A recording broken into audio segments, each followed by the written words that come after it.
Hello my dear student, we are going to start chapter number 1, 3 question. आओ देख लेते हैं चैप्टर नंबर 1 हमारा जो टेक्स्ट बुक है उसका फर्स्ट चैप्टर है 3 क्वेश्चन उसमें क्या है. The thought came to a certain king that he would never fail if he knew 3 things.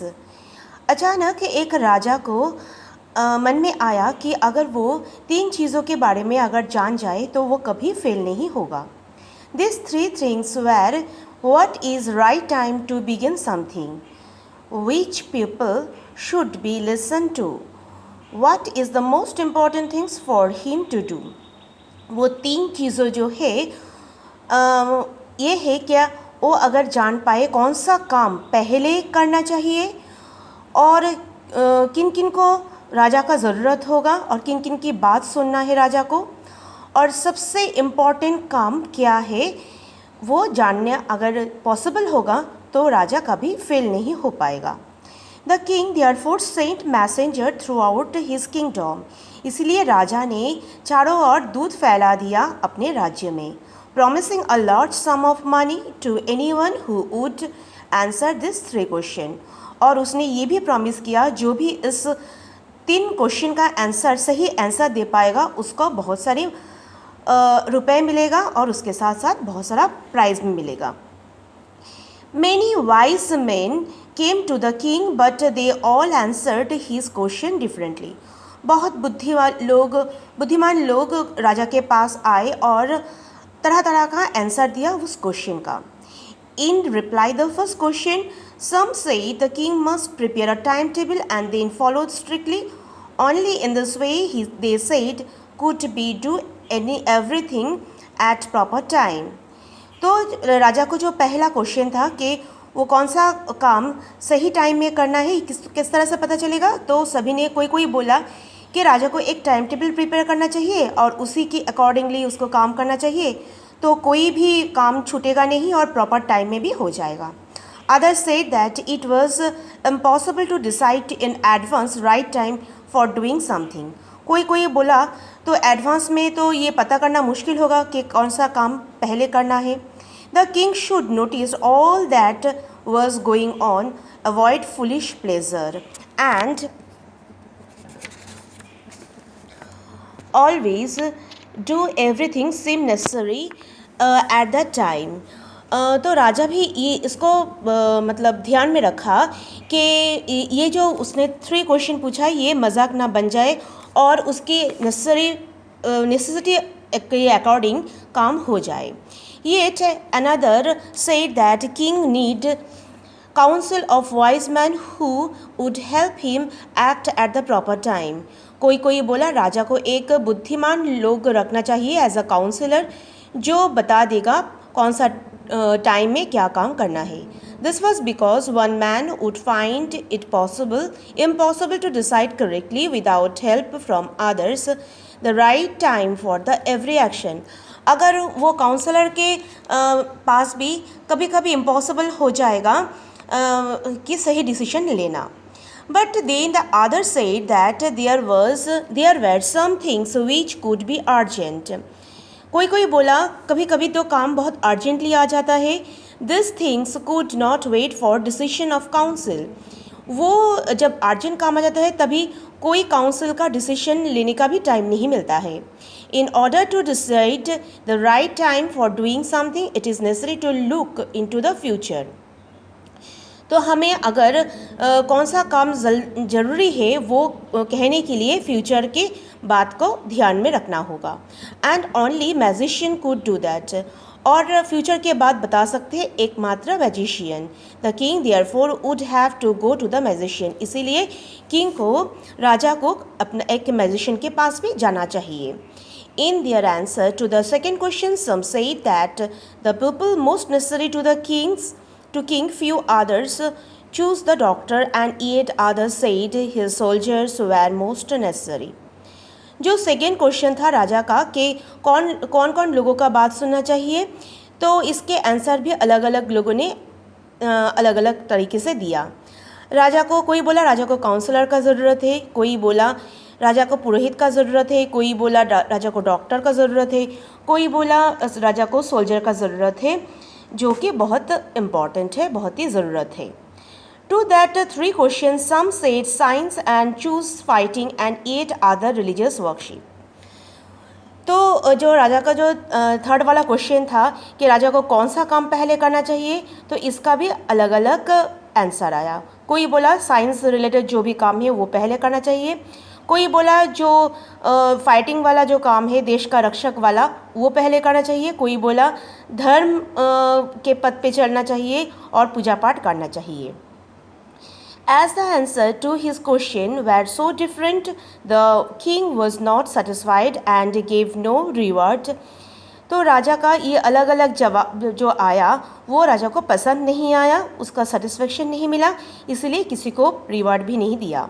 Instead, he decided to seek advice and a certain hermit who was widely known for his wisdom.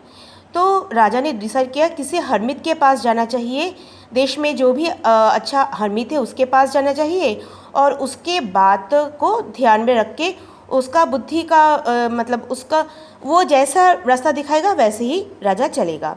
Harmeet का मतलब है a person who lives alone and lead a simple life. जो hermit है वो अकेले रहते हैं और अपना मतलब सिंपल लाइफ बिताते हैं और जिसके पास बुद्धि भी होता है। The hermit lived in a wood which he never left. जो हर्मित उस गांव में रहते थे उसके पास राजा गया। He saw no one but simple people and so the king put the ordinary cloth. जो हर्मित थे वो बहुत ही सिंपल आदमी थे, तो इसीलिए राजा ने अपना जो कपड़े थे वो चेंज करके ऑर्डिनरी कपड़े डाल लिया। Before he reached the hermit hut the king lift his horse in his bodyguard with his bodyguard and went on alone. राजा हर्मित के पास जाने से पहले वो जो हॉर्स है वो घोड़े से उतरा और अपना हॉर्स को बॉडीगार्ड के पास छोड़ के वो अकेले हर्मित के पास चला गया। As the king came near the hermit's hut, he saw the hermits digging the ground in front of his hut. राजा ने देखा हर्मित अपना ही कुटीर के सामने जो मिट्टी है वो खोद रहा है। He greeted the king and continued digging. जो हर्मित थे वो राजा को ग्रीट किया, उसको विश किया और फिर से अपना काम में जुट गए। The hermit was old and weak and as he worked he breathed heavily. Harmeet बहुत ही बुढ़ा आदमी है, वो दुर्बल है और जो इतना डिगिंग वाला काम कर रहे थे इसलिए वो बहुत हाफ रहे थे। The king went up to the hermit and said, I have came to you, wise hermit, to ask to you and to answer the three question. तो राजा ने हर्मित को बोला मैं आपसे आपके पास आया हूँ 3 क्वेश्चन का जवाब लेने के लिए। How can I learn do the right things at the right time. मुझे कैसे पता चलेगा कि कौन सा काम पहले करना चाहिए। Who are the people I need most, कौन सा लोगों का मेरा ज़रूरत होगा और मुझे ज़रूरत होगा कौन सा लोगों को।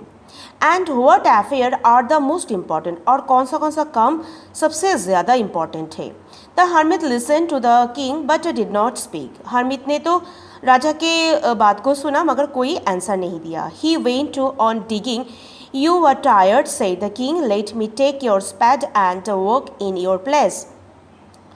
हर्मित को मतलब बहुत थक चुके थे डिगिंग करने में, तो इसीलिए राजा बोला आप थक चुके हो, आप आपका जो कुल्हाड़ी है वो मुझे दे दो और आप थोड़ा सा रेस्ट ले लो, मैं आपका काम कर देता हूँ। Thanks said hermit giving the king his spade and then he sat down on the ground. तो हर्मित ने बोला धन्यवाद, उसने हर्मित राजा को अपना कुल्हाड़ी दे दिया और ज़मीन में आके बैठ गए। When the king had dug the 2 beds, he stopped and repeated his question. राजा ने वो मिट्टी खोदना शुरू किया, खोदते खोदते थोड़ी देर रुक गए और हर्मित को फिर से क्वेश्चन को पूछा। The hermit gave no answer but stood up and stretched out his hand for the spade and said, now you rest and let me work. तो जो हरमित को जब पूछा तो हरमित खड़े हो गए और अपना हाथ बढ़ाया और बोला कि अब अभी अपना मेरा जो कुल्हाड़ी है वो दे दीजिए, आप थोड़ा सा रेस्ट लीजिए, मैं काम कर लेता हूँ। But the king did not give him the spade and continue dig, मगर राजा ने वो स्पेड को वापस नहीं किया और वो फिर से खोदना शुरू कर दिया। 1 hour passed, then another, 1 घंटा बीत गया, फिर से और 1 घंटा बीत गया।